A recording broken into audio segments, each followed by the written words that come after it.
Sunugin ng salot na pamilya na yan!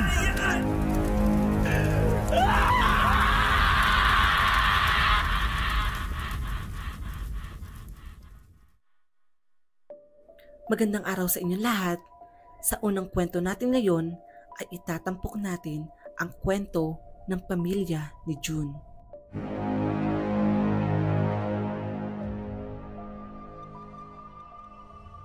Matagal nang naninirahan ng pamilya ni June sa gitna ng palayan.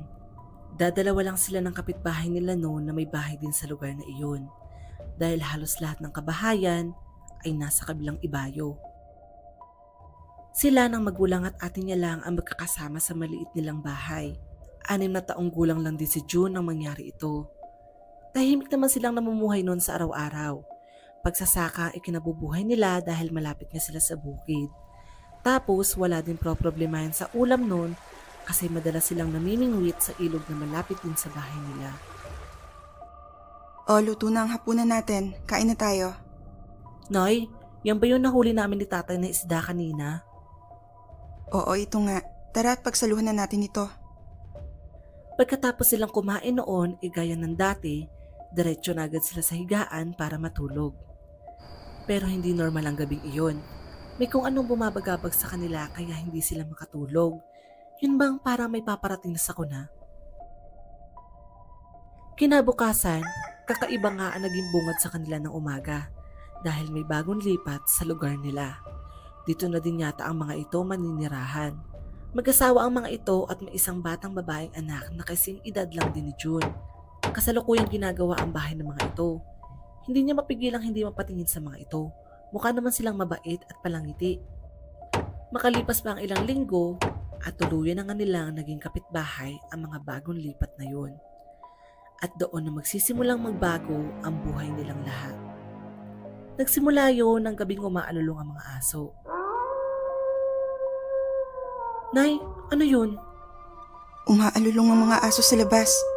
Ngayon lamang umasta ng ganyan ang mga asong yan Ang sabi ng mga matatanda, kapag umaalulong daw ang mga aso ay may masamang mangyayari. At hindi nga nagkamali ang nanay nila dahil kinabukasan nga ay agad na kumalat sa buong barangay ang kahindik-hindik na nangyari sa kabilang ibayo. Anong nangyari? Winakwak daw ang tiyan at walang tinirang lamang loob. Diyos ko, sino daw ho ang may gawa nito? Ang sabi ng barangay tanod, baka mabangis na hayop daw. Pero hindi sila naniniwalang mabangis na hayop lang ang gumawa noon kasi matagal na silang naninirahan sa lugar na iyon, ngunit ni minsan ay wala silang nakikitang hayop na kayang gumawa noon.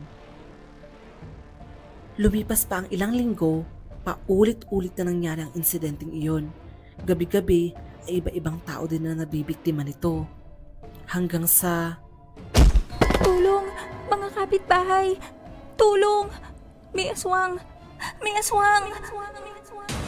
Wala na ang sanggol sa sinapupunan ng babaeng buntis nang maabutan ito ng asawa at mga kapitbahay nila.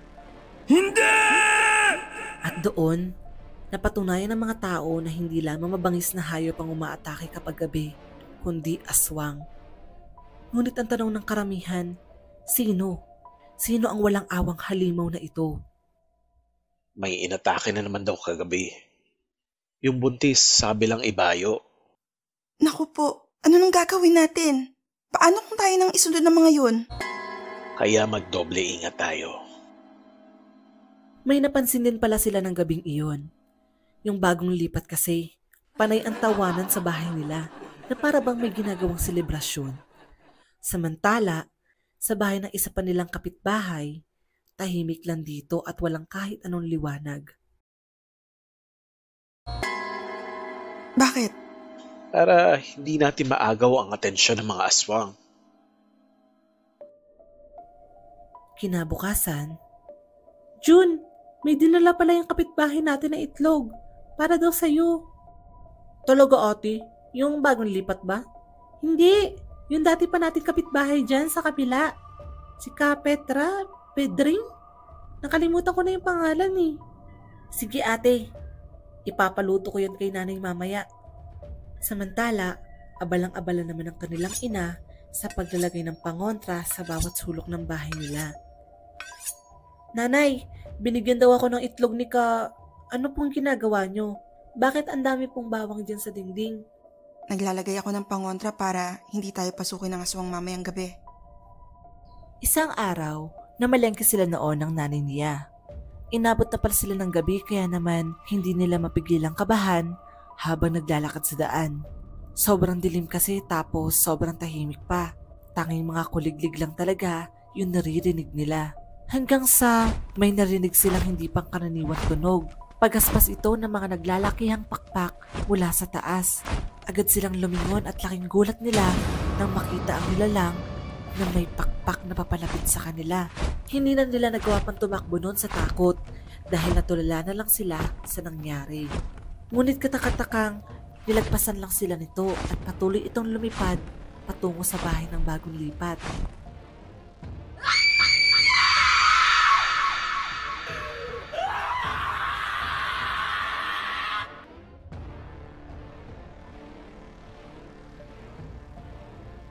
Nakita niyo ba kung saan nagtungo ang aswang?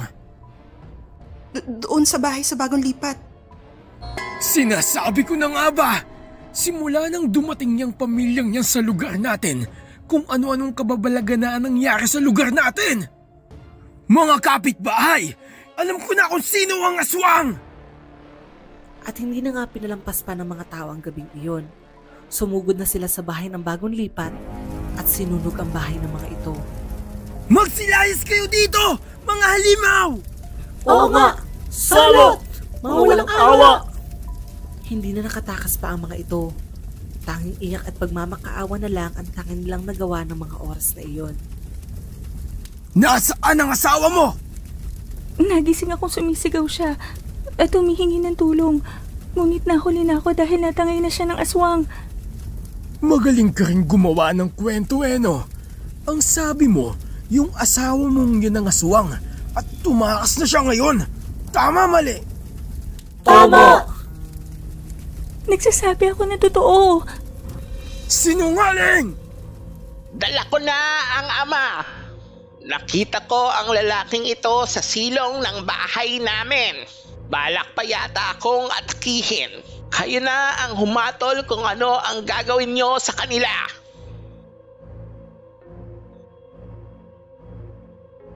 Sunugin ang salot na pamilya na yan! Tama! Huwag. Pakiusap. Kahit ako na lang. Huwag lang tong anak ko. Parang awa niya na. Ngunit nabulag na ng galit ang mga taga-nayon. Kaya hindi na sila nagdalawang isip na gawin ang paghihiganti sa pamilyang kumitil sa mga buhay ng mga minamahal nila.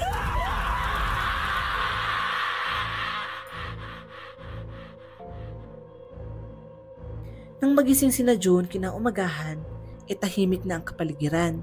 Tanging mga alikabok na lang ang natira sa bahay ng mga bagong lipat. Nanay, ano pong nangyari? Ilang linggong naging tahimik ang lugar nila. Bumalik na din sa normal ang lahat. Akala nila daw na nagtatapos yun, pero hindi pa pala. Dahil walang ano-ano,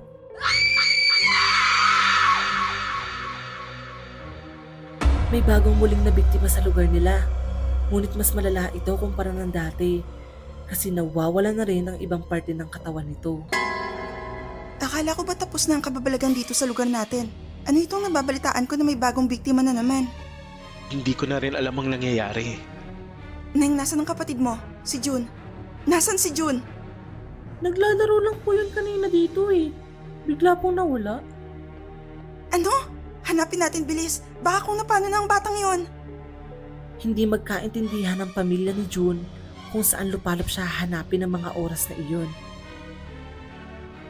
Inabot na pala ako ng gabi sa pangangawil ah. Uuwi na ako. June, andyan ka pala. Ha? Sino po yan? Hindi mo ba ako naaalala? Si Kapedring to. Ay, kayo po pala, Kapedring. Oo, ako nga. Halika dito. Gusto mo ba bigyan ulit kita ng itlog? Sige po. Naulam ko na po kasi kahapon yung huling binigay niyo. Ay siya, halika. Pumasok ka dito sa loob. Kapedring? Kapedring? Maghintay ka lang dyan, sandali. Kukuhanin ko lang sa kusina yung itlog. Teka. Kamay ba yun?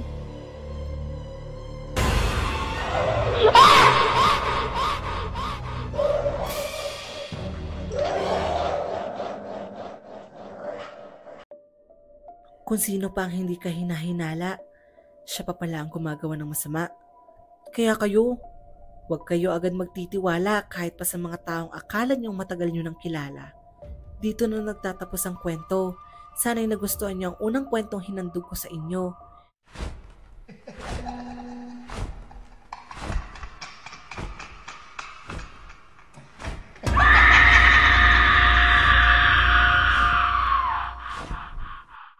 Magandang araw sa inyong lahat. Sa kwento naman natin ngayon ay itatampok natin ang kwento ng magkapatid na sina Julina at Carlo. At kung anong buhay ang naghihintay sa kanila sa bago nilang titirhan sa probinsya.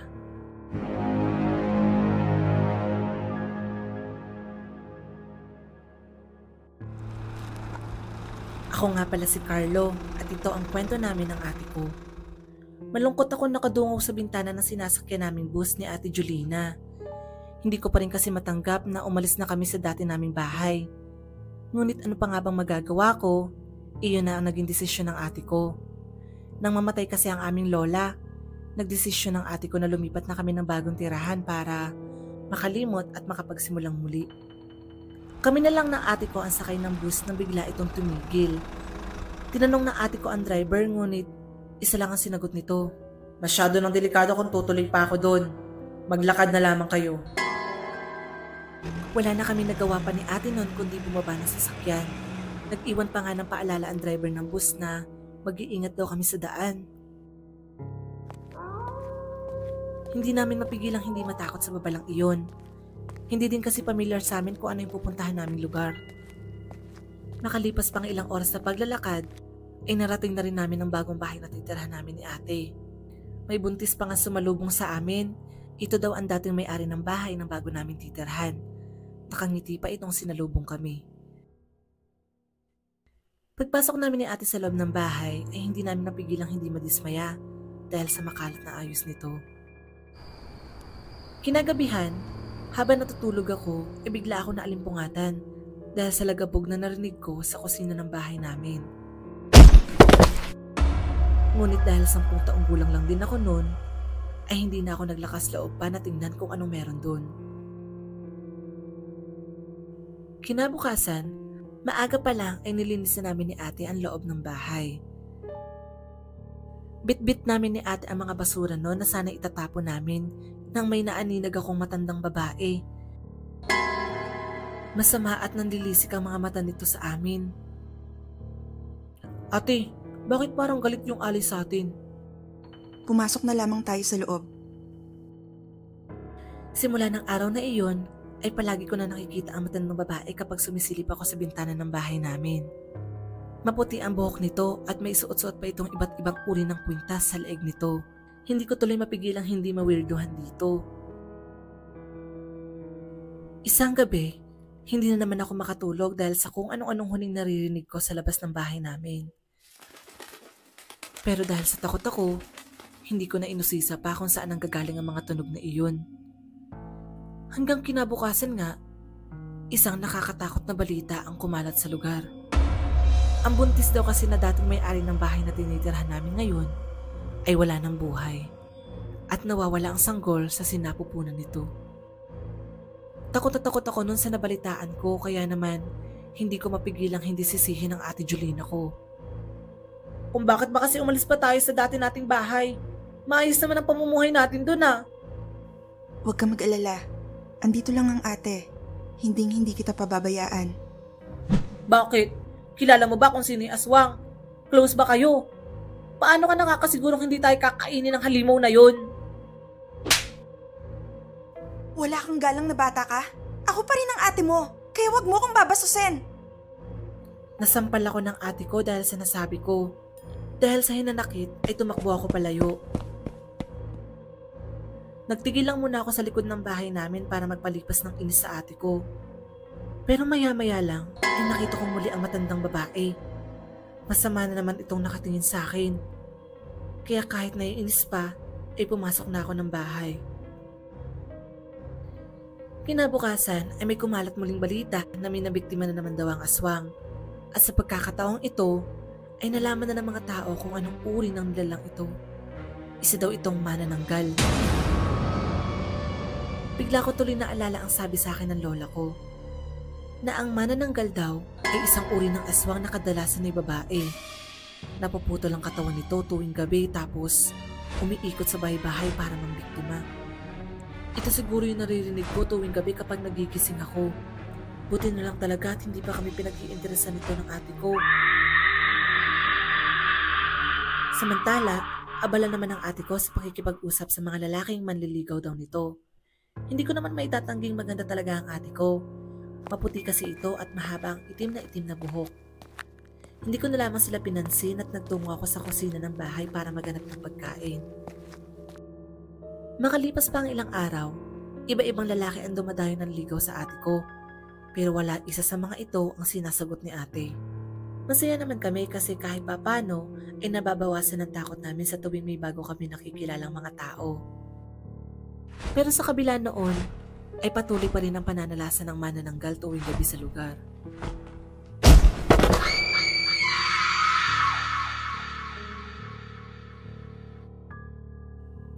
Ate, bakit wala kang sinasagot sa mga manliligaw mo?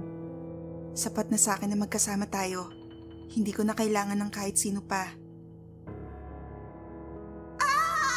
Isang umaga, isang malakas na sigaw ang gumising sa akin. Sigaw ito ng ate Jolina ko kaya naman agad ko siyang pinuntahan. Puro galos at sugat sa kanyang katawan nang makita ko ang ate ko. Ate, anong nangyari sa'yo? Sinong may gawa nito sa'yo? Wala lang to. Huwag mo na akong alalahanin pa. Yung manananggal ba, ate? Walang hiya talaga yung halimaw na yon. Magbabayad siya. Huwag ka magsalita ng ganyan. Baka marinig ka pa noon. Galit na galit ako sa nangyari sa kapatid ko. Kaya naman sinumpa ko sa sarili kong gagantihan ko ang manananggal na yun. Habang abala ako naghahanap ng mga sangkap na gagamitin ko laban sa aswang, ay may napansin ako sa lamesa. Isang botilyang naglalaman ng likidong sa tingin ko ay langis. Hinawakan ko ito at inamoy-amoy. Pero napangiwi ako sa bagsik ng amoy nito. Tinanong ko agad ang ate Jolina ko kung para saan ang langis na iyon, ngunit ang sabi niya sa akin, ito daw ang mabisang gamot na pinapahid niya sa sugat niya para gumaling agad. Hindi naman nagsinungaling si ate dahil pansin ko ngang magaling na agad ang sugat niya na kanina lang ay nagdurugo pa. Marahil ay bigay ito sa kanya ni Lola na dating albularyo sa lugar namin. Dahil dito ay lalong lumakas ang loob ko. Dahil kung ako man ay masusugatan ng manananggal, ay tiyak kong gagaling din ako agad dahil sa langis na iyon. Isang hapon, nagpaalam si ate sa akin na may pupuntahan daw siya. Hindi ko na siya tinanong kung saan kasi abala ako sa pagmamasid sa paligid. Ako'y aalis na muna sandali, Carlo. Babalik din ako agad. Sige ate, ingat. Ngunit nabigla ako sa ginawa ni ate kasi niyakap niya ako. Hindi ko may paliwanag ang nararamdaman ko ng mga sandaling yun. Saya na may halong lungkot at kaba. Lagi mong tatandaan na mahal ka ng ate. Pagkatapos niyang sabihin yun, ay tuluyan na siyang lumabas ng bahay. Kahit na minsan ay nag-aaway kami ni ate Jolina, ay hindi naman namin kailanman natitiis ang isa't isa. Matagal ako nag-abang sa sulok ng bahay namin hanggang sa nakatulog ako. At na magkamalay ako, ay hating gabi na pala. Sakto naman kasi may naririnig na nga akong pagaspas ng pakpak sa bubungan ng bahay namin. Dala ang pangontrang ginawa ko, lakas loob akong lumabas ng bahay at sinundan ito. Sa kasusunod ko dito, bigla ako napadpad sa isang madamo at mapunong lugar. Saglit pa ako naglakad-lakad rito. Hindi ko na rin mapigilang hindi matakot dahil tila may nagmamasid sa akin. Bigla ko naalala ang ate ko. Hindi ko kasi siya napansin kanina nang umalis ako. Nag-alala ako bigla kaya naman nagdesisyon ako umuwi na lang muna sa bahay para kamustahin ko nakabalik na ba ang ate ko. Pero napahinto ako sa paglalakad nung makita ko ang kalahating katawan na nakatayo sa harapan ko. Kamuntikan na nga ako mapasigaw sa gulat at takot. Ito na marahil ang kalahating katawan ng manananggal na hinahanap ko. Natutunan ko sa lola ko noon na upang mapatay ang isang manananggal ay kailangang hanapin ang kalahating katawan nito at lagyan ito ng asin. Ganun na nga ang ginawa ko. Binudburan ko ng asin ang tumitibok-tibok nitong katawan. At hindi pa ako nakontento. Nilagyan ko din ito ng bawang.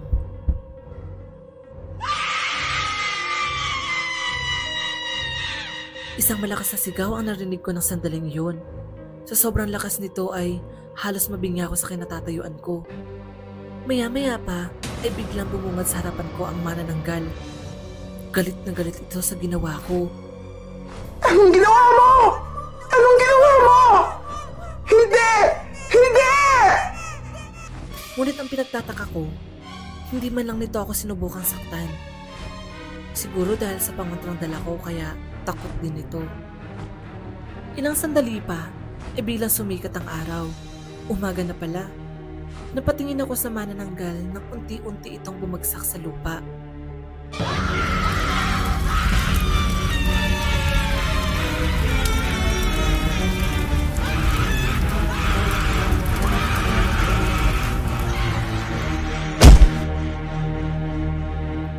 Agad akong lumapit dito para tingnan kung sino ito. Sigurado akong ang matandang babae ang manananggal. Pero natigilan ako sa nakita ko. Si Ate Julina. Siya ang manananggal. Nanlambot ako sa nakita ko. Hindi ako makapaniwalang ang manananggal na kinasusuklaman ko ay ang aking sariling kapatid. Nang mga sandaling iyon, utal-utal na nagsalita si ate. Patawarin mo ako, Carlo. Kung hindi ko agad napagtapat sa'yo. Gusto lang naman kitang protektahan. At doon ay isinawalat ni ate ang totoong dahilan kung bakit kami lumipat ng tirahan. Hindi totoong albularyong lola natin, Carlo. Nanggagamot lang siya para hindi ito paginalaan ng mga tao. Nung gabing nangihina na si lola at namamaalam na, ay kinausap niya ako.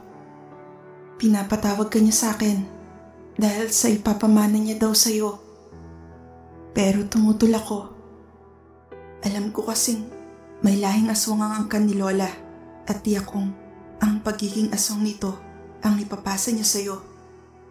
Ngunit nagmakaawa si lola sa akin dahil hindi na daw talaga niya kaya dahil gusto na niyang magpahinga. Ngunit hindi niya daw magagawa iyon hanggat nasa katawan niya ang sisiw na dapat ipapasa niya sa susunod na henerasyon. Wala na akong nagawa noon kaya inako ko na lamang ng pamanang sumpa dahil ayokong magdusa ka. Akala ko nung una mawawala ng epekto ang sumpa kapag malayo ako sa pinagmulan nito. Kaya nagdesisyon akong magbagong buhay tayo sa ibang baryo. Ngunit hindi ko pala natatakasan ang sumpang ito dahil gabi-gabi niya akong hindi pinapatulog dahil lagi akong nananabik sa laman ng tao.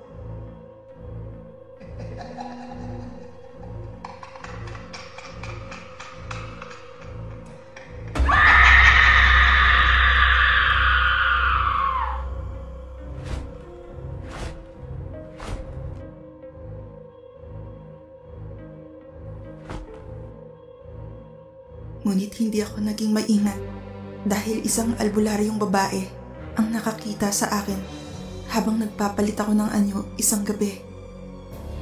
Kaya simula noon ay palagi na siyang nagmamanman sa bahay natin. Hanggang isang gabi, naglaban kami nito at nasugatan niya ako. Galit na galit siya sa ginawa kong pagpasilang sa mga tao. Pero hindi ko naman ginusto yun, Carlo. Nag-iingat ka palagi, kapatid ko. Dahil simula ngayon, ay Wala nang magbabantay sa'yo. Pagkasambit noon, ay tuluyan ang nawala ng malay si Ate Julina. Wala na ako iba nagawa noon kundi umiyak ng mga sandaling iyon. Hindi ko na tuloy napansin ang sisiw na lumabas sa bibig ng ate ko. Lumilipad-lipad ito para maghanap ng bagong pamumugarang katawan na magiging bagong aswang.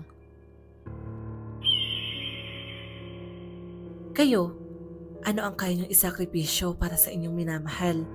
At hanggang kailan niyo maitatago ang lihim na gusto niyo nang ibaon sa nakaraan? May mga lihim tayong hindi natin kayang sabihin kahit pa sa mga taong mahal natin sa buhay. Ngunit sabi nga nila, walang lihim na hindi nabubunyag.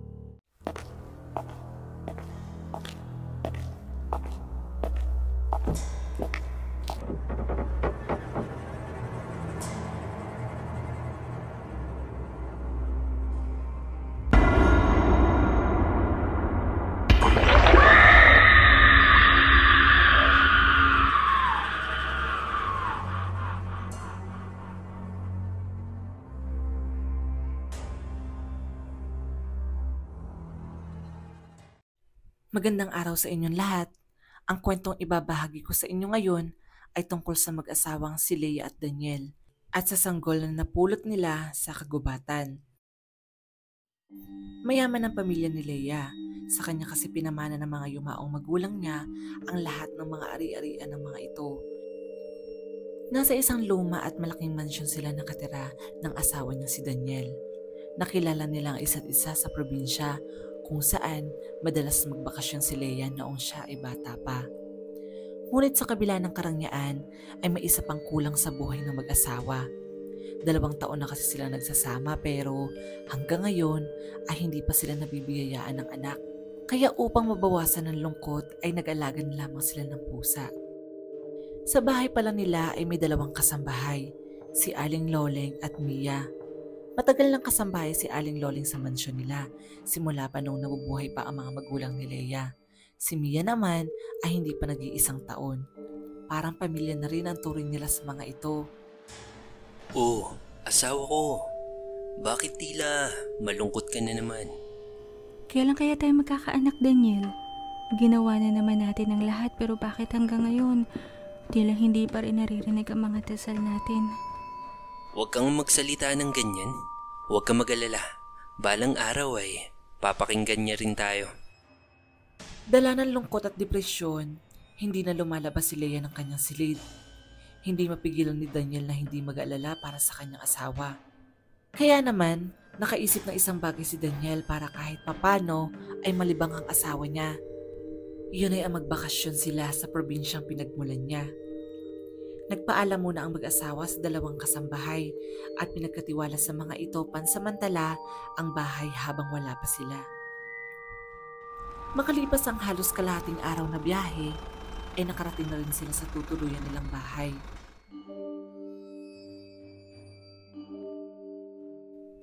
Nang gabing iyon, may kung anong bumabagabag kay Daniel kaya hindi siya makatulog.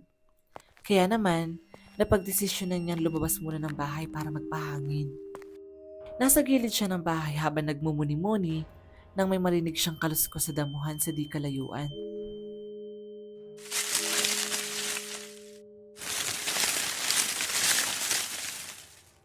Pinagsawalang bahala niya na lamang ito at pumasok na muli sa loob. Kinabukasan, namasyal sina Leia at Daniel sa kagubatan. Nasa gitna sila ng paglalakad nang may makasalubong silang babae.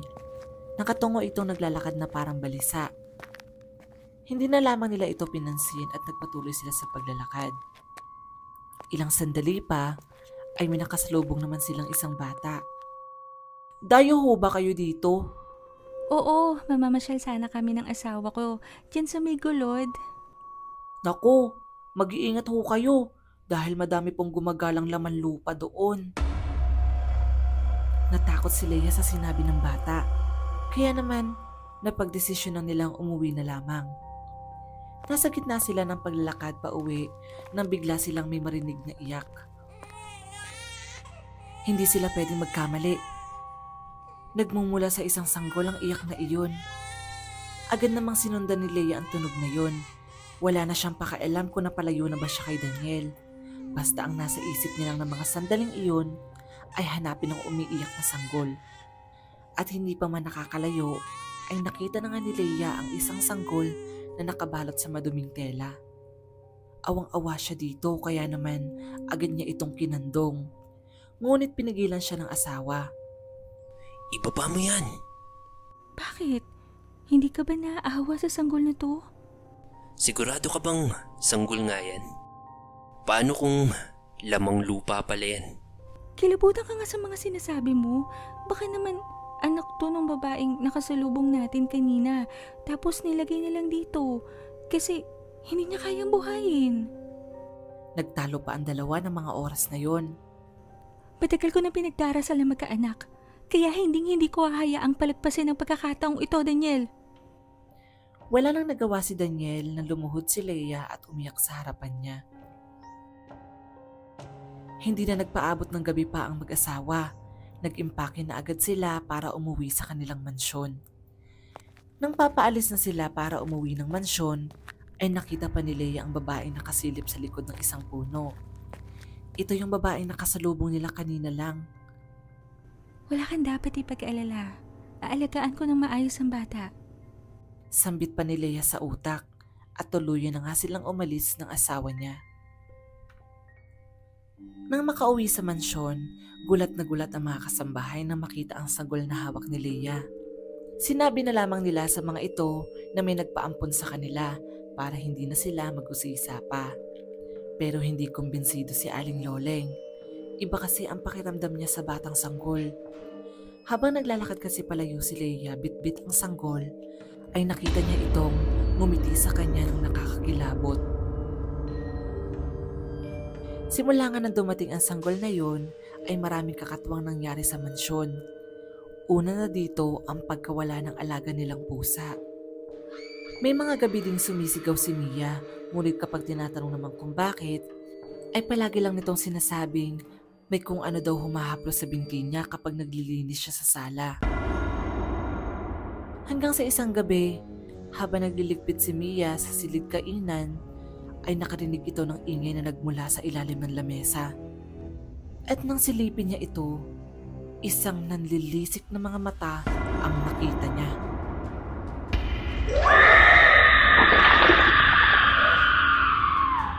Isang malakas na sigaw ang umalingaw-ngaw sa buong mansyon. Mia, ano na naman ang sinisigaw-sigaw? Duguan at wala ng buhay si Mia nang maabutan ito ng matandang katulong. Wala silang kibuan ng mga sumunod na araw. Lahat sila ay nanlulumo maliban kay Leia na walang ibang inatupag kundi ang batang napulot niya. Kinausap ni Aling Loleng si Daniel tungkol sa bata. Sinabi niya ditong iba daw talaga ang kutob niya sa sanggol ni Leia. Isa daw itong tiyanak. Ang tiyanak daw ay isang laman lupang nagmula sa namatay na sanggol na hindi nabinyagan. Nagbabalat kayo daw ang mga ito bilang sanggol sa mga bibiktimahin nito. Pagkatapos ay isa-isa nitong papaslangin ng mga ito. Ano ang pinag-uusapan ninyo? Wala. Tinatanong lang ako ni Aling Loleng kung anong uulamin natin mamaya.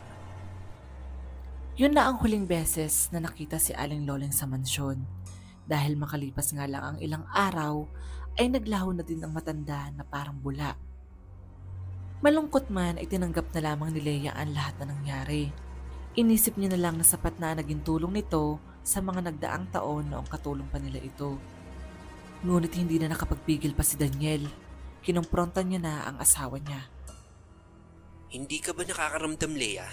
Isa-isa nang nawawala ang mga tao dito sa bahay. Simula nang dalhin mo yung sanggol na yan sa bahay natin.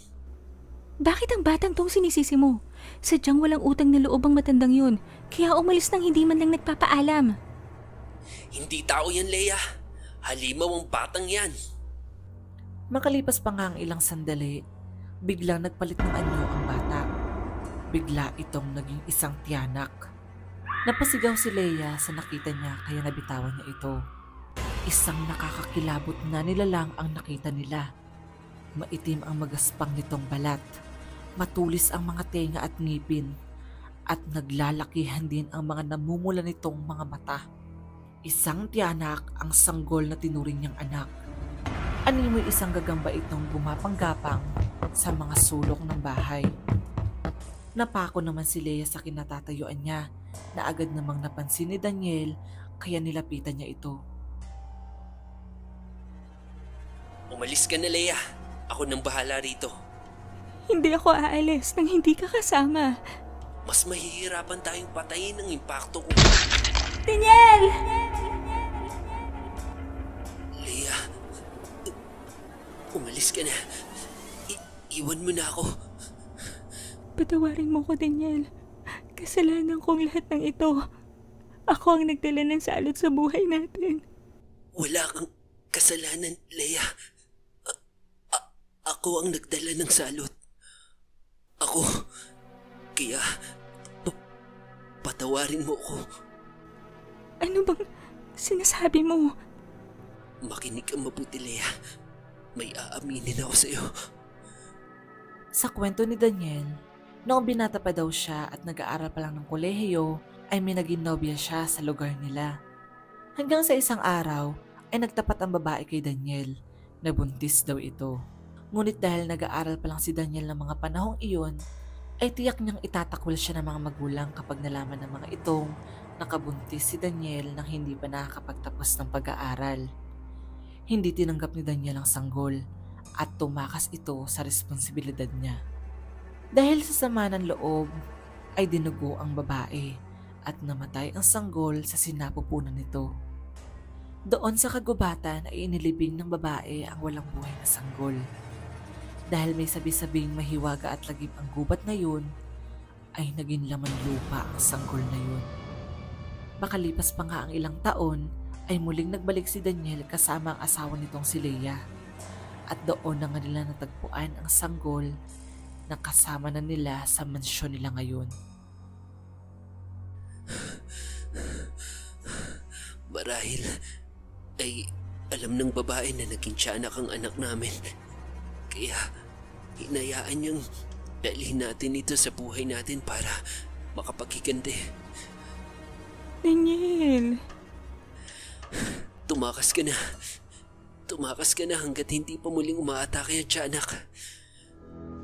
Labag man sa loob, ay tumakbo na nga si Leia. Walang lingon-lingon tinahak niya palabas ang mansyon. Hindi niya mapigilang hindi umiyak dahil sa naiwang asawa. Muli ngang umatake ang tiyanak kay Daniel. At tuluyan na nitong pinaslang ang lalaki.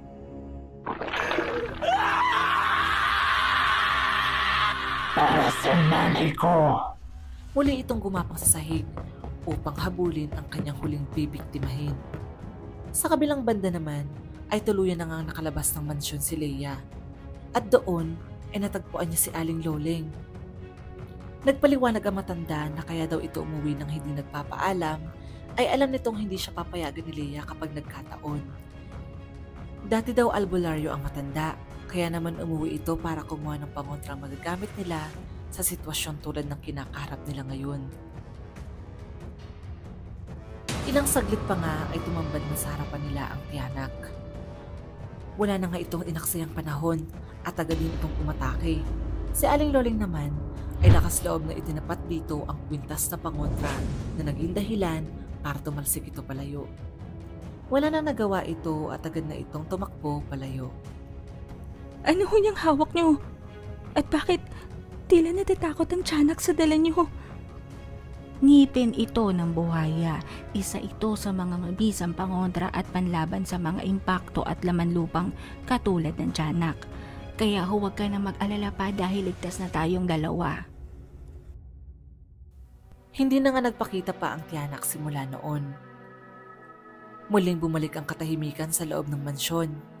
Pero sa pagkakataong ito, may halong lungkot na ito dahil sa mga taong binawian ng buhay dito. Muli naman natagpuan ni Leia ang alaga nitong pusa. Bumalik na kasi ito simula nang mawala ang tiyanak sa bahay. Marahil ay ramdam daw nito na may panganib sa bahay nito kaya pansamantalang umalis. Samantala sa hindi kalayuan ay nag-aabang ang tiyanak sa bagong pamilyang bibiktimahin nito. Hindi lahat ng pinapapasok natin sa ating tahanan ay may mabuting idudulot sa atin. Kaya huwag tayong babase lang sa panlabas na anyo dahil kung sino pa yung mukhang inosente, siya pa pala ang magdadala ng lagim sa tahimik na buhay natin. Diyos ko, iligtas niyo po ako.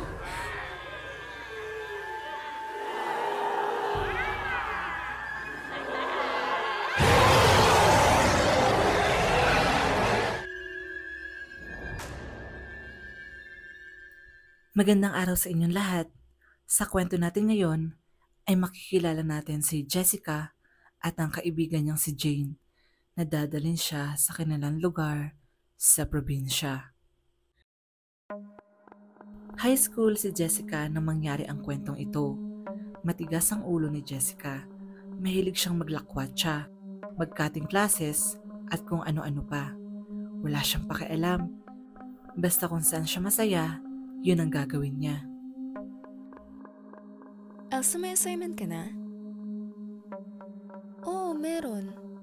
Bakit? Patulad naman oh. Nakalimutan ko lang gumawa kagabi. Nakalimutan o hindi mo talaga ginawa? Ang dami mong satsat. Para kang yung mama ko. Sige na, patularin mo na lang ako. Si Jane pala ang isa sa mga kaibigan ni Jessica. Ewan nga ba kung bakit naging kaibigan niya ang babaeng ito. Isa lahat ng barkada niya, tanging si Jane lang yata ang matino. Si Jane din yung tipo ng nerd sa eskwelahan nila, kaya halos wala din itong kaibigan. Naawa naman si Jessica dito, kaya hinayaan niya na lamang na maging magka-close sila. Total, lagi naman siya nitong pinapahiram ng mga assignments niya. May napansin din pala si Jessica ng araw na yon. Wala kasi ni isa sa mga barkada niya ang pumasok sa klase. Nainis si Jessica kasi dati naman nagpapaalam ang mga ito kapag a-absent para sabay-sabay silang hindi papasok. Isang araw, recess noon, nang may sabihin sa kanya si Jane. Jessica, di ba maglo-long weekend tayo? Oo, bakit? Kasi may gaganaping fiesta sa lugar namin. Baka lang gusto mong sumama? Ayaw mo ba? Jane, ako pa talaga tinanong mo? Siyempre naman sasamahan kita. Best friend kaya kita. Sure ka ba? Sure na sure. Kailan ba alis natin? Sa susunod na Lunes.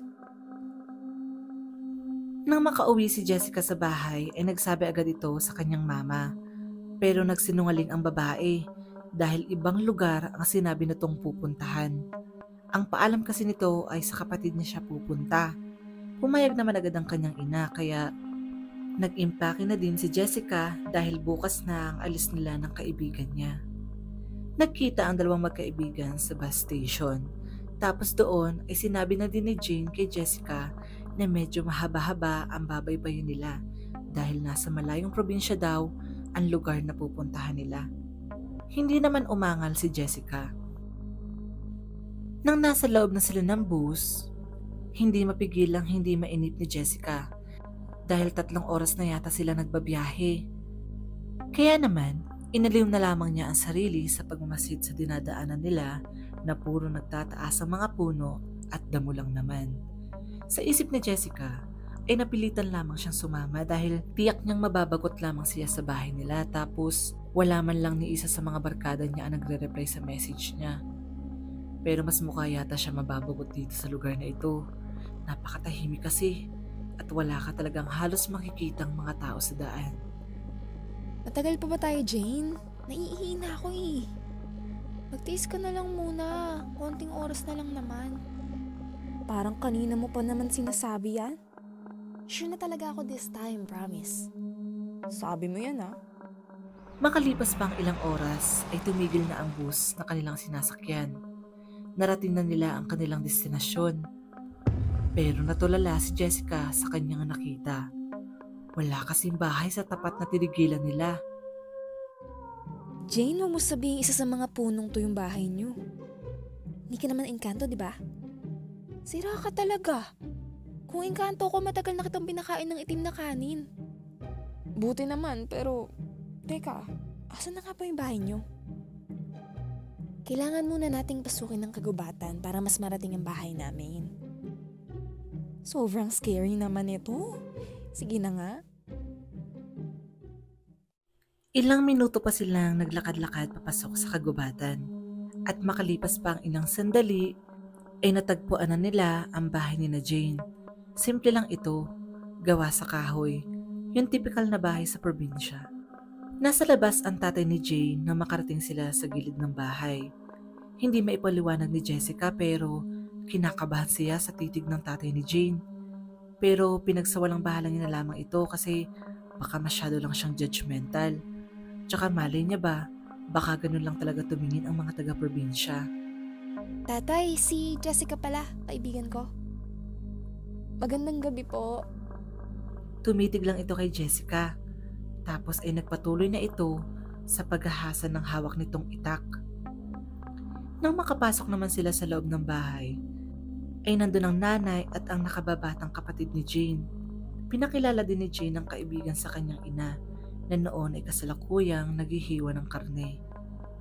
Hinatid na din ni Jane sa kwarto si Jessica. Magtatabi nilang daw silang dalawa sa kanyang kama dahil makipot lang daw ang bahay nila. Humingi pa nga ng pasensya ang kaibigan kay Jessica. Ang sabi nilang ni Jessica ay ayos lang naman kasi ilang araw lang naman sila sa bahay nila. Nagpaalam na muna si Jane para tulungan daw ang nanay niya sa kusina. Nagalok pa nga ng tulong si Jessica ngunit tinanggihan niya ito dahil bisita daw siya sa bahay nila. Hindi na nagpamilit pa si Jessica dahil inaantok na din siya ng mga oras na yon dahil sa haba siguro ng kanilang biyahe kanina. Natutulog na sana si Jessica nang bigla siyang may marinig na tunog na animoy nagtatagtad ng karne. Sumilip siya sa bintana. Nakita niya ang tatay ni Jane. May hinihiwa itong karne. Ito na siguro yung magiging handa nila sa fiesta. Lalo na tuloy na excite ang babae kasi matagal-tagal na din simula na makakain ito sa isang handaan. Kinabukasan ay sinama ni Jane si Jessica sa iba pa nilang kapitbahay. Nilibot nila ang maliit nilang barangay. Pero may napansin si Jessica. Matalim kasi ang tingin sa kanila ng mga tao. Sinabi na lang ni Jane sa kaibigan na huwag na lamang niyang pansinin ang mga ito. Ganun lang daw talaga tumingin ang mga ito. Pero mababait naman daw. Maya-maya pa ay may isang allen na lumapit kay Jane. Sinabi ng matanda na nawawala daw ang anak nito. Hindi pa daw ito umuuwi simula ng utusan niyang mangahoy kahapon. Nag-aalala na daw ito kaya nagbabaka sakaling baka nakita ni Jane ang bata. Inilarawan pa ng matanda ang bata. May malaking balat daw ito sa braso, tapos kulay asul daw ang suot nito nang huling makita. Sinagot naman ni Jane ang matanda at sinabing hindi daw niya ito nakita. Naku, manang, kakauwi ko lang din ho galing sa Maynila kaya hindi ko nakita ang anak ninyo. Pero kapag nakita ko ito, isasabi ko agad sa inyo. Nagpasalamat na ang matanda tsaka ito umalis. Si Jessica naman ay naglakad-lakad lang saglit hanggang sa napadpad siya sa kung saan. Napalayo na yata siya sa kaibigan. Kaya naman kahit nahihiya ay nagtanong siya sa isang lalaki. Kinikilig pa siya habang nakikipag-usap dito kasi pogi at moreno ang lalaki. In fairness naman sa probinsya ni Jane may laban ng face card ng mga tao dito. Paano ka napadpad dito? Ngayon lang kita nakita dito. Fiesta daw kasi dito sa inyo. Di ko nga alam kung bakit ang boring dito sa inyo. Wala man lang kahit banderitas man lang. Samantalang sa amin, may pabandana pa si Mayor. I mean, no offense Fiesta? Oo, saka pwede mo ba akong tulungan? Hindi ko na kasi matandaan kung saan yung bahay nila Jane. Naligaw na yata ako. Kaano-ano mo ba si Jane? Kaklase, tsaka kaibigan. Mag-iingat ka sa lugar na ito. Lalong-lalo na sa pamilyang yun. Anong ibig mong sabihin? Hindi pa nakakasagot ng lalaki nang biglang hinablot ni Jane ang kamay ng kaibigan. Naiinis itong hinila si Jessica paalis sa lugar na iyon. Agad niya naman tinanong ang kaibigan na makauwi sila sa bahay. Ang sabi na lang nito sa kanya ay huwag daw siya makikipag-usap kung kani-kanino. at baka maloko daw siya at gawan pa ng masama. Ang sagot naman ni Jessica mukha naman daw mabait ang lalaki, pero pinilit pa rin ni Jane ang opinion niya, kaya hindi na siya nakipagtalo pa. Nang dumating ang hapon, nauhaw si Jessica kaya pumunta ito saglit sa kusina. Natigilan siya sa nakita niya. Ang daming karning nakapatong sa lababo at ang lansa ng amoy nito. Hindi niya mawari pero nakakaamoy din naman siya ng karne kapag namamalengke sila ng mama niya, pero iba talaga ang amoy ng nasa lababo. Sobrang lansa. Para na nga siyang masusuka. Dali-dali siyang lumabas ng bahay para lumanghap ng sariwang hangin. Hindi niya kasi talaga kaya ang amoy. Nagtigil lang muna siya doon ng ilang minuto. Maya-maya lang may naaninag siya sa di kalayuan. Damit ito na kulay asul. Nababasa ito ng dugo, kaya naman nakaramdam siya bigla ng takot. Tapos bigla niyang naalala yung sinabi kanina ng matandang lumapit kay Jane. Hindi niya maiwasang hindi pag-isipan ng masama ang pamilya ni Jane. Pero hiniling niya pa rin ng mga sandaling iyon na huwag naman sanang tama ang iniisip niya. Na aswang ang mga ito at tao ang pinakatay nila. Hindi mapakali si Jessica ng gabing yun. Hindi kasi mawala sa isip niya yung nakita niya. Maya-maya lang ay pumasok si Jane sa kwarto. Tinanong nito kung okay lang ba ang kaibigan. Hindi alam ni Jessica kung ano isasagot niya ng mga oras na yun. Pero umakto pa din siya na parang walang problema para hindi siya pag-isipan ng kaibigan.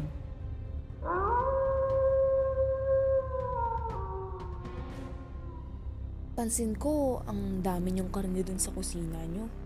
Yun ba yung ihahanda niyo bukas? Yun ba?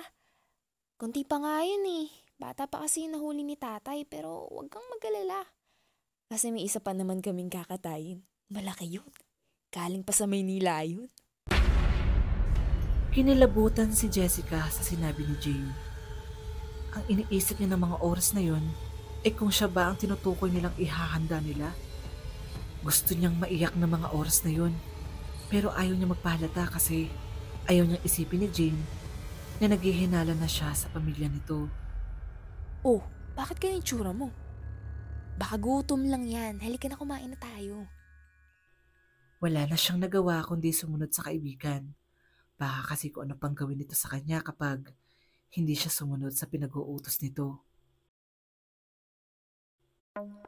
Nang makarating sila sa hapagkainan, ay nakahain na ang lutong ulam ng nanay ni Jane. Sa tingin niya ay adobo yun. Favorite pa man din niya ang ulam na yun, pero parang hindi yata siya makakakain nito. Inalok na siyang kumain kaya hindi na siya nakakibo pa. Nakabantay kasi sa likuran niya ang tatay ni Jane na may hawak na itak. Hindi ba sasabay sa pagkain ng tatay mo, Jane? Kumain na si tatay kanina pa. Sige na, kumain ka na din. Labag man sa loob ay kinain niya na ang ulam na yun. Pero nabigla siya sa lasa nito. Hindi niya alam kung gutom lang ba talaga siya. Pero sobrang sarap nun. Sa buong buhay niya, parang yun yata ang pinakamasarap na adobong natikman niya. Malapit niya nang maubos ang pagkain nang may mapansin siya sa plato ni Jane. Yung karne kasing nasa pinggan nito ay may tila malaking itim na balat. Bigla na naman niyang naalala yung sinabi ng Ale. Bumalot sa buong katawan niya ang takot. Para siyang hihimatayin sa kinauupuan niya. Gusto niyang maduwal pero hindi niya magawa. Nilakasan niya na lamang ang loob at nagsalita. Pwede bang pumunta saglit sa banyo? Sige ba, basta bumalik ka kaagad. Baka lumamig na yung pagkain mo. Agad siya naglakad palayo pero hindi siya nagtungo sa banyo, kundi sa kwarto ni Jane kung nasaan ang gamit niya. Umiiyak at nanginginig ng inimpake ang kanyang gamit. Takot na takot siya ng mga oras na yon. Gusto niya na lang na maglaho bigla at makauwi sa bahay nila, pero imposible namang mangyari yun. Maya-maya lang ay may kumatok sa pintuan ng kwarto. Jessica, andito ka ba? Kala ko ba magbabanyo ka lang? Sa sobrang takot niya ng mga oras na yon, ay hindi na niya naisip ang gamit. Agad siyang nagtungo sa bintana at tumalon dito. Nang mahulog siya sa sahig, ay napangiwi siya sa sakit dahil nabali yata ang buto sa kanyang braso dahil sa pagbagsak niya. Pero hindi na siya nag-aksaya pa ng panahon. Agad siyang tumakbo palayo sa lugar na iyon.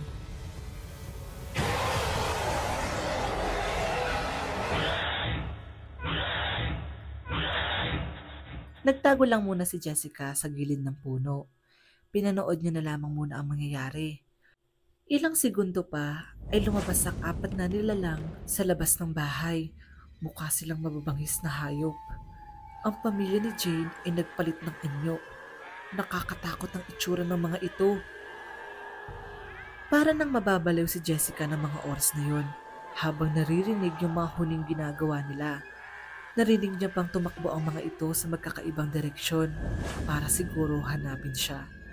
Wala nang inaksayang panahon si Jessica at agad siyang tumakbo palayo. Habang minabaybay niya ang kagubatan ay nag-flashback sa utak niya yung mga maling ginawa niya sa buhay. Naging matigas ang ulo niya. Wala siyang ibang inisip kundi ang pansariling kagustuhan lang kaya marahil ay pinaparusahan siya ng tadhana ngayon. Saglit muna siya nagpahinga nang marating ang daan na pinababaan sa kanila ng bus ng unang araw na dumating sila dito. Doon niya lang din na-realize na naiwan pala niya ang kanyang cellphone sa bag na hindi niya nadala sa pagmamadali kanina. Hindi rin naman mag-aalala sa kanya ang kanyang mama dahil ang paalam niya dito ay magbabakasyon siya sa kanyang kapatid. Nagsisi siya dahil sa pagsisinungaling na nagdala sa kanya sa sitwasyon niya ngayon. Maya-maya lang ay may narinig siyang kalusko sa likuran. Bigla rin may nagsalita. Jessica, wala ka nang kawala kaya sumuko ka na. Wala na rin namang maghahanap sa'yo dahil nag-text na ako sa mama mo. Sinabi kong nagtanan ka na kasama ng boyfriend mo. Kaya hindi ka nahahanapin noon. Baka nga tinakwil ka na nun ngayon. Ano bang nagawa ko sa'yo, Jane? Bakit mo ginagawa sa akin to?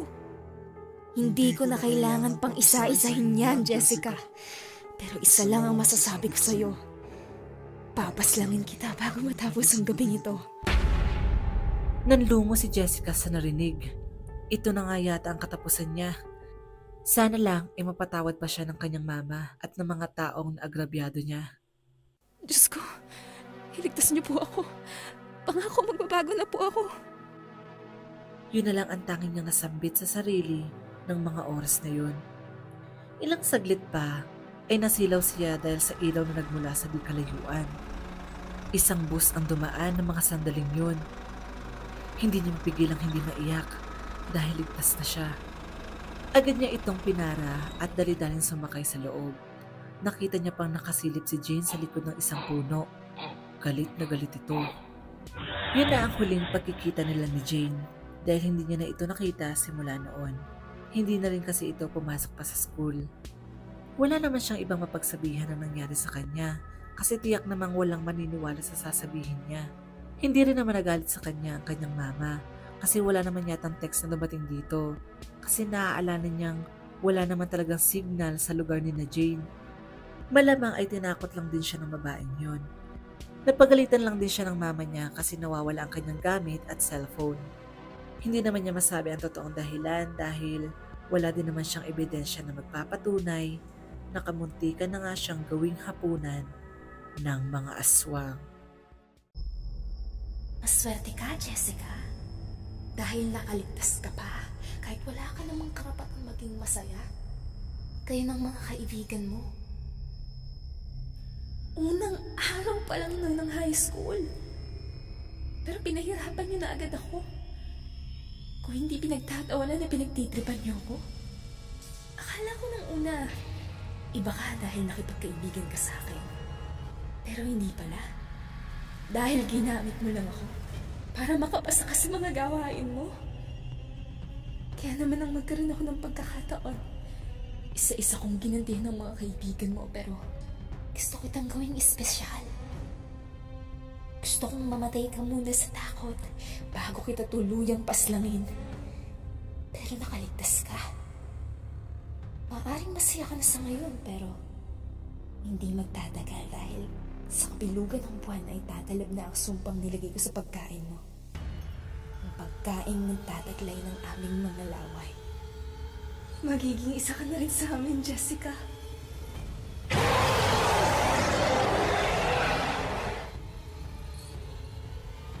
Nagpapahinga si Jessica sa kwarto niya nang may maramdaman siyang kakaiba. Parang may bumabara sa lalamunan niya. Hindi niya maipaliwanag pero para siya nagugutom. Naglalaway at parang gusto ng karne. Pero hindi basta karne, kundi laman ng tao. Mama!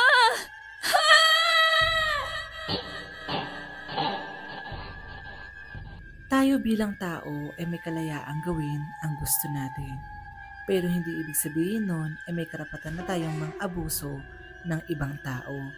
Dahil sabi nga sa kasabihan, kilalanin mo ang binabangga mo. Kasi baka hindi mo alam, isa pala yung aswang. Handa ka bang sumama sa akin? Saan? Sa lugar kung saan ako nakatira, kung saan ako nagmula, kung saan pwede nating ituloy ang ating pagmamahalan.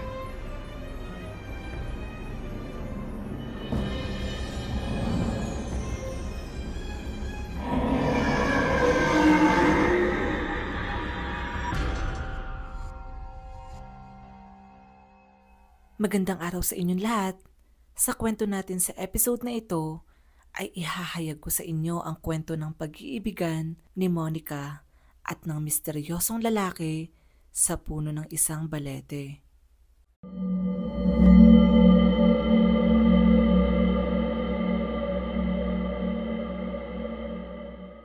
Magandang babae si Monica.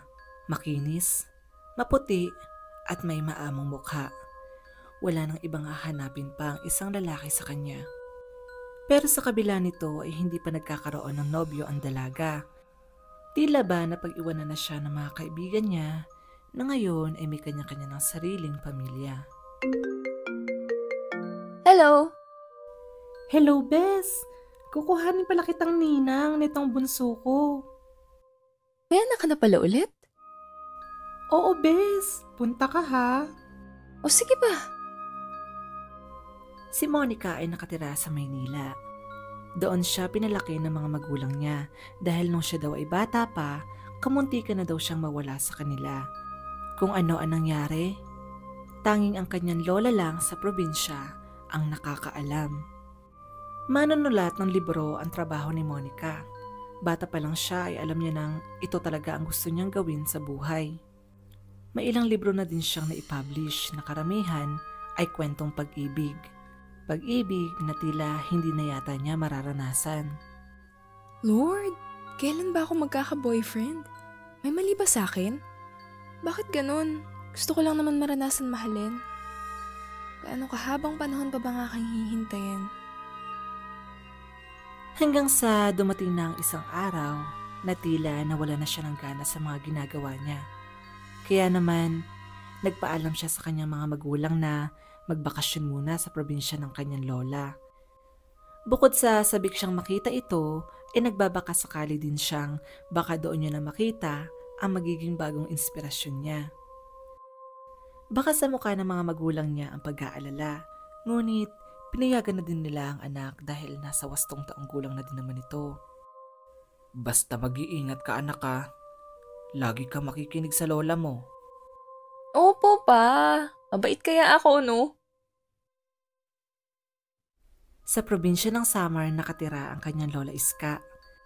Masayang sinalubong ni Lola Iska ang kanyang apo na matagal niya nang hindi nakikita.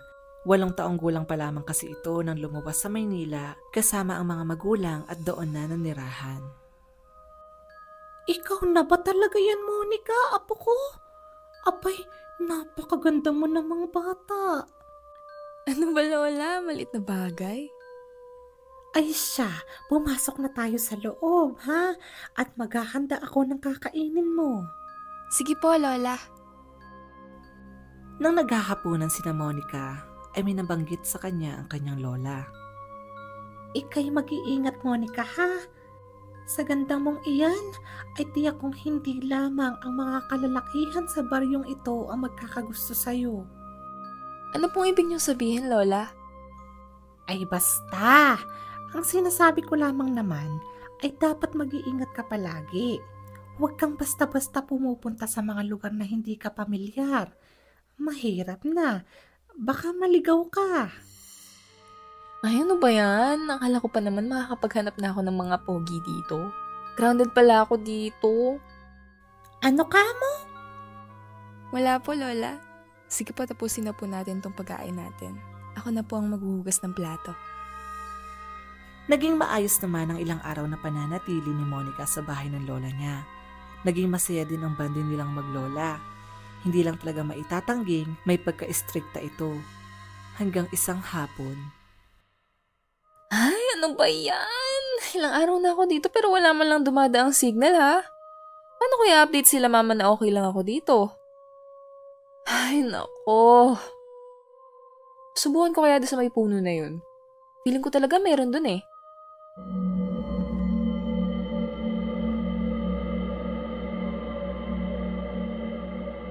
Sa pagbabakasakaling may signal sa malaking puno sa di kalayuan, ay walang pag-aalalang nagtungo si Monica dito.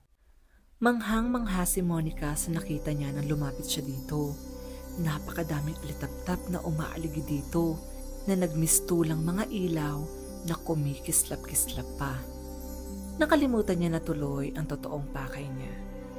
Sobrang ganda naman dito. Sayang walang signal. Ay wait, oo nga pala. Sino itong napakagandang binibining aking nakikita? Sino ka? Kanina ka pa dyan? Anong ginagawa mo sa lugar na ito?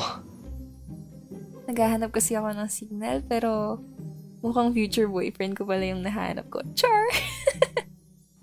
Ano ulit yun, binibini? Boyfriend? Teka, saan ka nga ba nanggaling? Bakit bigla-bigla kang sumulpot? Juanito. Juanito ang pangalan ko. Ako nga pala si Carmela. Monica pala. Napakagandang pangalan. Bagay na bagay sa maamo mong muka. Sandali nga. Ano ba to ha? Ano bang pinagsasabi mo dyan? Sino ka ba talaga ha?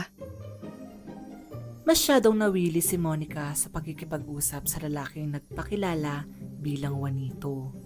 Matipuno, maputi, at nakakaakit ang mukha nito. Sa isip ni Monica, ganitong uri ng lalaki ang gustong-gusto niya. Bukod sa panlabas na anyo, ay napakagalang at napakalambing din ng lalaking ito. Hindi natuloy niya namalayan na lumalalim na pala ang gabi. Nagising si Monica sa tilaok ng manok. Umaga na pala, pero nagtataka siya dahil nasa loob siya ng kanyang silid.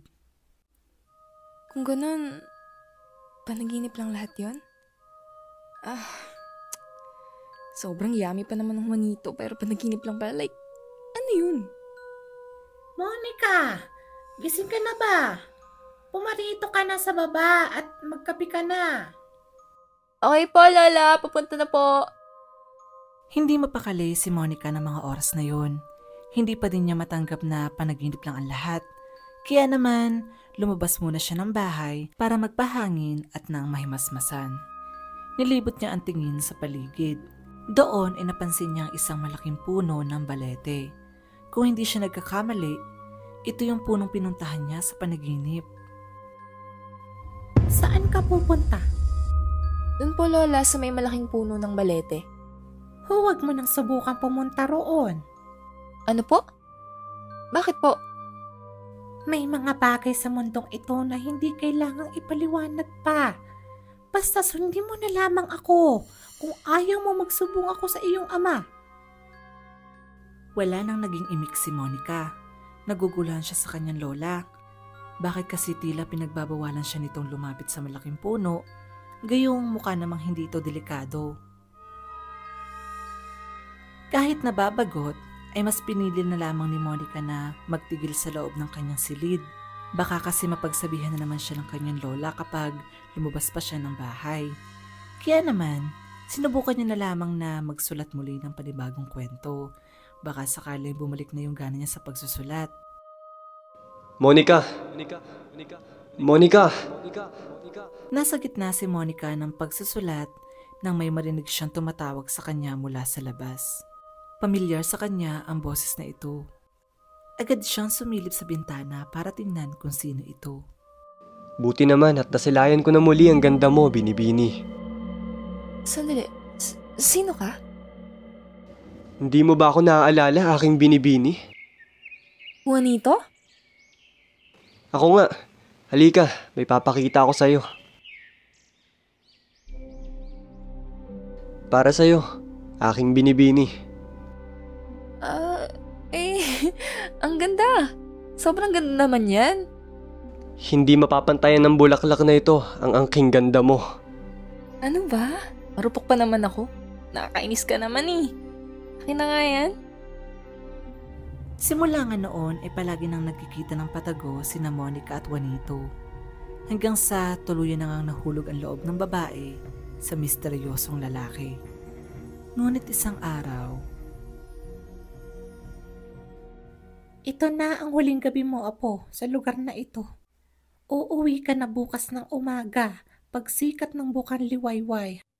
Lola, bakit po parang biglaan naman masyado? Ayoko po. Yan na ang naging desisyon ko, kaya wala ka nang magagawa pa. Isa pa, para sa ikabubuti mo rin naman ito. Hindi pwede, Lola. Ayoko po. Parang awan niyo na.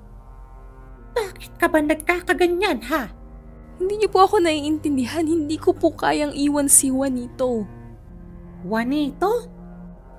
Opo, Lola. Siya yung lalaking iniibig ko. Diyos ko, kasalanan ko ang lahat ng ito. Kung noong una pa lamang ay kumilos na ako, ay sana hindi nangyari ito. Pero hayaan mo, hindi pa huli ang lahat. Dahil oras na makatawid ka ng dagat, ay hindi ka niya na masusundan. Kaya nga mag-impake ka na ngayon din. Ano bang pinagsasasabi niyo, Lola? Basta, Monica, kailangan mo nang umalis hanggat may oras pa. Hindi na nakapagpigil pa si Monica.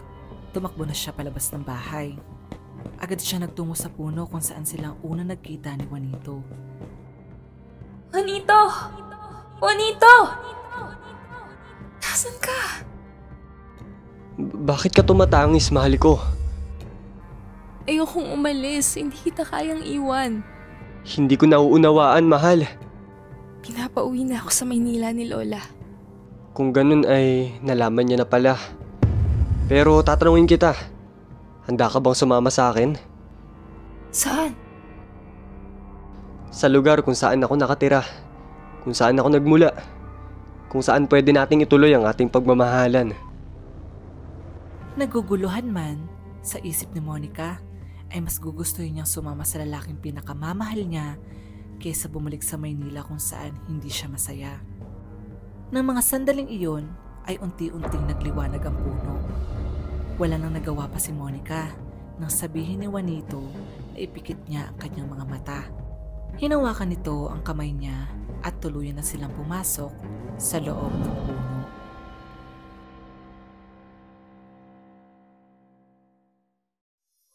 Nang imulat ni Monica ang kanyang mga mata, isang napakagandang paraiso ang nakita niya. Isang lugar na akala niya isa pelikula niya lang makikita. Ito na marahil ang mundong sinasabi ni Juanito. Habang naglalakad ay hindi mapigilan ni Monica na pagmasdan ng paligid. Tila kasi kumikinang ang mga punong nakikita niya na animoy gawa sa diamante ang mga ito. May mga nilalang din na lumilipad kung saan-saan. Parang konti lang yung tao dito sa inyo, no? Ay, nare, bakit bigla ka naging nonchalant? Nakarating sila sa isang malaking palasyo. Sa loob nito ay may isang malaking hapagkainan na punong-puno ng mga prutas at mukhang masasarap na pagkain na hindi pa niya natitikman. Alam ko napagod ka sa paglalakbay natin. Kumain ka na muna. Tumingin si Monica sa pagkain sa harapan niya. Sa lahat kasi ng pagkain na naroon ay isang plato ng itim na kanin ang nakahain sa kanya. Wala bang ulam? Tsaka iba pala kulay ng kanin sa inyo, no? Paumanhin kung yan lamang ang inalok ko sa'yo. Espesyal kasi sa amin ang pagkain na yan, kaya yan ang gusto kong una mong subukan. Hindi na nakipagtalo pa si Monica ng mga sandaling iyon. Kanya na sanang isusubo ang pagkain nang bigla siyang may marinig na boses. Tinatawag nito ang kanyang pangalan. Monica! Apo ko! Monica! Monica! Hindi siya pwede magkamali. Ang Lola Iska niya ang tumatawag sa kanya. Lola? Pero paanong... Baka pagod ka lang. Halika, samahan na muna kita sa aking silid para makapagpahinga ka na. Sumunod na lamang si Monica sa sinabi ni Juanito. Imposible rin naman na lola niya ngayon dahil tiyak niya namang hindi sila nasundan nito. At sa loob nga ng silid ay nangyari ang hindi dapat mangyari. Naganap ang hindi dapat maganap. Isinuko ni Monica ang kanyang sarili sa lalaking pinakamamahal niya. Hanggang sa...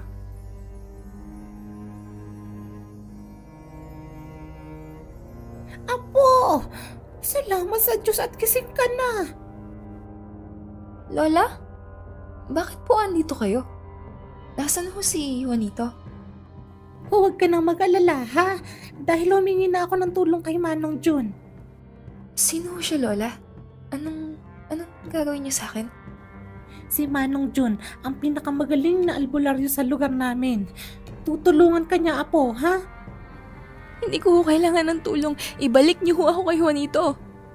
Hindi tao si Juanito! Natigilan si Monica sa winika ng kanyang Lola Iska. Wala naman ang inaksayang panahon ng matanda at ipiniliwanag nito ang lahat na nangyari sa mga nagdaang araw. Nagsimula daw ang lahat na makita ni Lola Iska na may kinakausap si Monica sa malaking puno.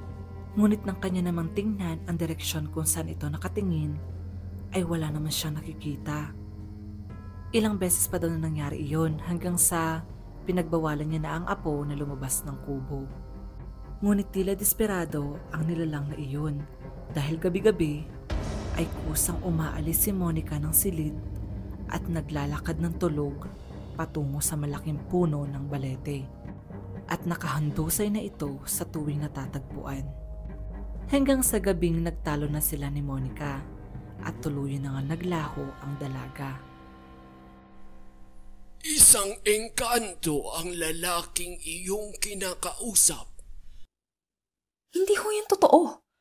Mabait po si Juanito, tsaka hindi naman siya mukhang engkanto. Ano bang pinagsasabi niyo? Dahil iyon ang gusto niyang ipakita sa iyo. May kakayahan silang magpalit ng anyo na naaayon sa kung paano mo silang gustong makita. Ngayon, kung hahayaan mo ako, tutulungan kita kung paano lalabanan ito. Hindi na ho kailangan kasi hindi ko magagawa yan. Isa pa, may nangyari na ho sa amin kaya hindi ko matatanggap kung isisilang ko ang anak namin ng walang ama. Hindi maipinta ang reaksyon ng dalawang matanda sa nalaman. Ay Diyos ko, ano na ang gagawin natin ngayon? May isa pang paraan para mailigtas natin ang apo mo. Ano ho iyon? Kailangang ilaglag ang bata sa sinapupunan niya. Lola!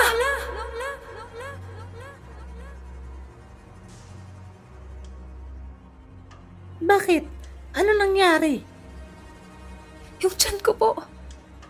Hindi sila makapaniwala sa nakikita nila. Unti-unting lumalaki ang tiyan ni Monica. Wala na tayong dapat aksayahing panahon. Hindi dapat lumabas ang sanggol na yan sa sinapupunan mo ng buhay. Ano hong ibig niyong sabihin? Hindi ho ako makapapayag na ipalaglag ang anak ko. Hindi ordinaryong bata yan. Isa yang engkanto at mapapahamak ka lamang sa oras na isilang mo ito. Ipinaliwanag ng matandang albularyo na maaaring ikamatay ni Monica ang pagsisilang sa sanggol. Ngunit sarado na ang utak ni Monica ng mga oras na yun, kaya hindi niya tinanggap ang alok.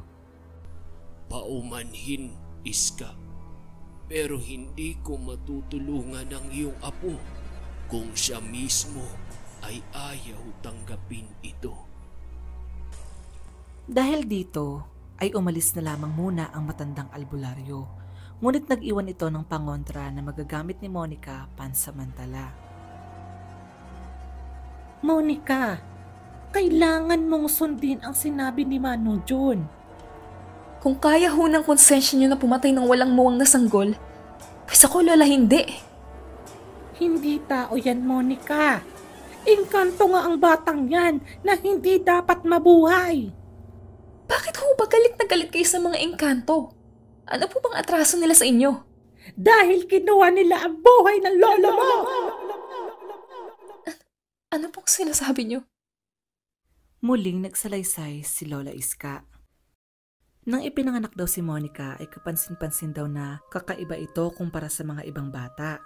Palagi daw ito nagsasalita mag-isa at nakikipaglaro sa mga nilalang na hindi nila nakikita. Hanggang sa nagpatawa sila kay Manong Jun. At doon nga ay nalaman nilang mag-asawang engkanto ang natutuwa sa bata at gustong dalhin sa kanilang mundo upang gawing anak. Humingi sila ng tulong sa albularyo, ngunit limitado pa lamang ang kaalaman nito noon, kaya hindi natalo ang mag-asawang engkanto. Sa huli ay nagsakripisyo na lamang ang lolo ni Monica. Ibinigay nito ang sarili kapalit ng buhay ng kanyang pinakamamahal na apo. Umalis ng probinsya ang pamilya ni Monica, ngunit nagpaiwan ng kanilang lola. Hindi daw kasi nito kayang iwan ng nag-iisang lugar na nagpapaalala sa kanya ng kanyang namatay na asawa. Doon sa Maynila ay nanirahan si Monica hanggang sa siya ay magdalaga. Nagsakripisyo ang lolo mo para sa buhay na tinatamasa mo ngayon. Kaya hindi ako makakapayag na pati ikaw ay tuluyan na din nilang makuha. Hindi na napigilan ng matanda ang sarili at umiyak. Hindi naman alam ni Monica ang gagawin at iisipin dahil kahit siya ay naguguluhan pa rin.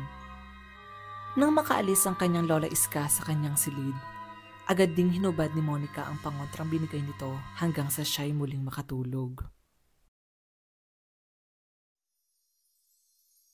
Nagising siya sa nakakasilaw na liwanag na nagmula sa harapan niya.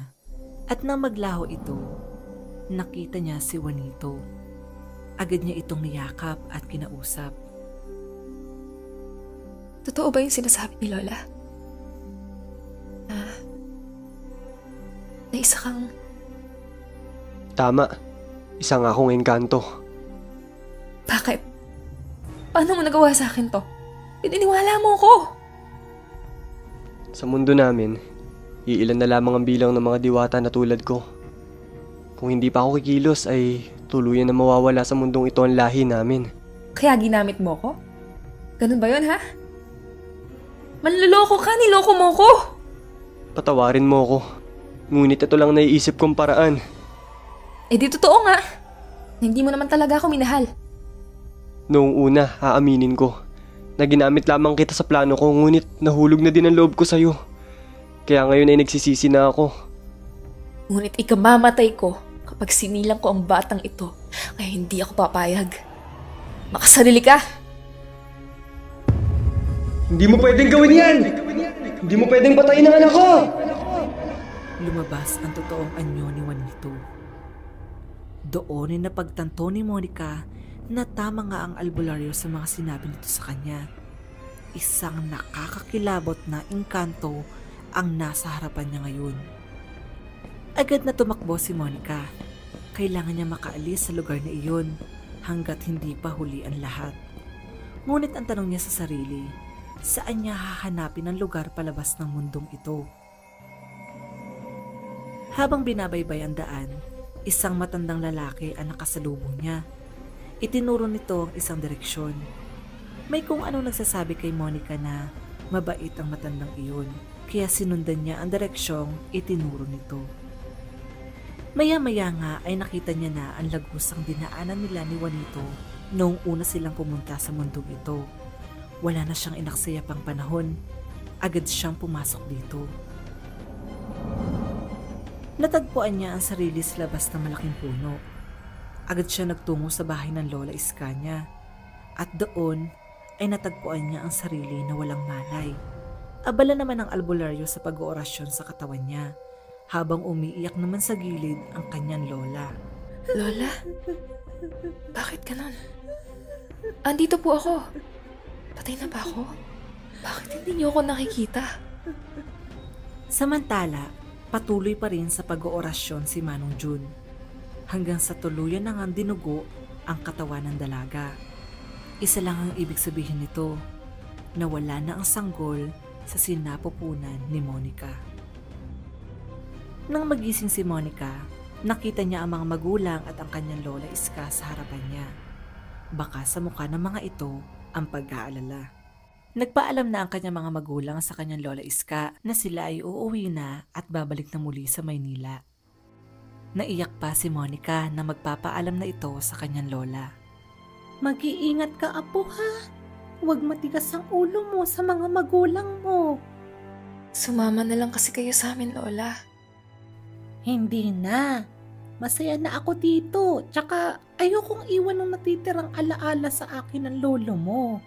Kung nandito lamang siya, siguradong tuwang-tuwa yun sa'yo ngayon. Ano po bang itsura ni Lolo? Aba, syempre. Gwapo ang lolo mo. Maputi yung tulad mo. Tsaka singkit ang mga mata. Kamukha niya si Jungkook nung kabataan pa niya. Singkit? Teka, Lola, nung tumatakas ako sa loob ng balete, may isang lalaking matanda akong nakasalubong. Siya yung tumulong sa akin para makalabas. May kwintas ba na hugis buwan ang lalaking tinutukoy mo? Opo, Lola, meron po. Kung ganun, siya nga ang lolo mo. Kahit sa kabilang mundo, wala siyang ibang inisip kundi ang iligtas ka. Nang papaalis na si Monica kasama ng mga magulang niya, isang puting paru-paro ang nakita niyang umaaligid sa malaking puno ng balete. Tila nagpapaalam ito sa kanya gamit ang mga pakpak nito. Ngumiti na lamang si Monica at tuluyan nang umalis. Paalam na muna sa ngayon, Monica. Pero pangako, hindi pa ito ang huli nating pagkikita. Wala lang masasakit pa sa bawal na pag-ibig na nabuo sa magkabilang mundo na hindi kailanman magiging tama sa paningin ng mga tao. Ngunit, talaga bang masama ito? O sadyang mapanghusga lamang tayo? Pero isa lang ang sigurado ako, kung mahal mo ang isang tao, hinding-hindi ka gagawa ng anumang ikapapahamak nito.